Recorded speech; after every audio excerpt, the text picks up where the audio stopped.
ఒక్క కుటుంబంలో 2-3 ఇవ్వాల్సిన అవసరం ఏమున్నది? ఒక్క సీటు మాకు లేదా? 80 లక్షల మంది ఉన్నాం మేము. ఒక్కటి మేము అడుగుతుంది ఒకటే.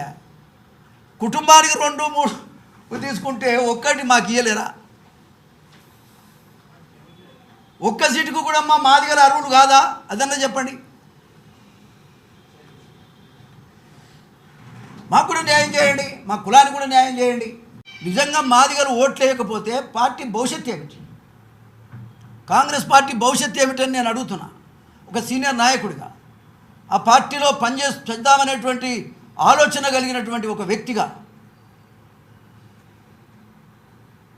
పార్టీ భవిష్యత్తు ఏమిటి? ఇంతవరకు ఎవరైనా ఈ రకమైన నిర్ణయం తీసుకున్నారా? నేను 10 మంది ముఖ్యమంత్రులను చూశాను, ఎవరు కూడా ఈ రకమైన నిర్ణయం అయితే జరగలేదు. మరి ఇది ఏ రకమైనటువంటి నిర్ణయం అనేటువంటిది ముఖ్యమంత్రి గారు ఆలోచన చేయాలని నేను విజ్ఞప్తి చేస్తా ఉన్నా.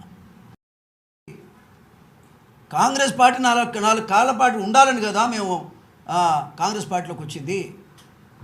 కానీ ఇవాళ మా జాతి మొత్తాన్ని పక్కన పెట్టేసి రిజర్వేషన్లే లేవు అన్నట్టుగా రిజర్వేషన్లకు దూరంగా పెట్టి 3 స్థానాలు రిజర్వేషన్స్ ఉంటే, మరి ఎంపీ స్థానాలు ఉంటే 3 స్థానాల్లో మాదిగా కులానికి ఒక్కటి కూడా కేటాయించకపోవడం అనేటువంటిది ఇవాళ జాతి మొత్తం బాధపడుతున్న విషయంగా ఈ సందర్భంగానే తెలియదు. ఇది అవమానకరమైనటువంటి విషయంగా కూడా ఈ సందర్భంగానే తెలియజేస్తా ఉన్నా.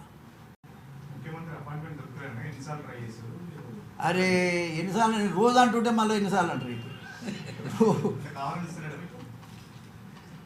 ఎందుకు ఇస్తాడో నాకు తెలియదు. ఇక నువ్వు అడిగే క్వశ్చన్లో నేను ఏం చెప్పాలి? నేను రోజు అడుగుతున్నా.